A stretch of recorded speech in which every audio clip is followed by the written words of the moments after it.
কুলকুণ্ডলিনী শক্তি আমার হৃদয়ের মধ্যে প্রবাহিত করে ব্রহ্মরূপে ভগবান শ্রীকৃষ্ণ এবার কি করছে, প্রত্যেকটি দেহ মাঝে বিরাজ করছে। আর আমার প্রেমময়ী রাধারানী সেই প্রত্যেক দিনের বিরহ ভালোবাসাটাকে গোবিন্দ আসবে বলে আমার পথ পান চেয়ে বসে আছে। আজকে দেখেন তো কয়েক মাস যাবৎ বৃষ্টি হচ্ছে,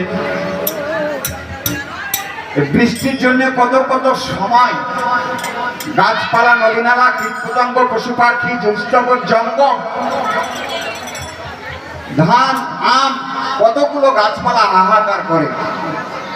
আর আজকে বৃষ্টিকে বলছি, হে গোবিন্দ, তুমি দৈনন্দিন যদি এত বর্ষা দাও তাহলে তো আমাদের জাগতিক জগতের চলাফেরা, কর্ম, আত্মীয় স্বজন, কুটুম্ব এখন যেমন একটি যোগ্য হচ্ছে, এগুলো তো আমাদের সংসম্পন্ন হবে না ঠাকুর। কিন্তু ভগবান বলছেন যে ও হে মানুষ, ও হে সৃষ্টির জীব, সে ভাবনা তোমার প্রয়োজন নেই। ভাবছ কি সে বসে আছে? তুমি ভাববার কে? বসে আছেন, ভাবছেন তিনি, তুমি ভাবো তাকে।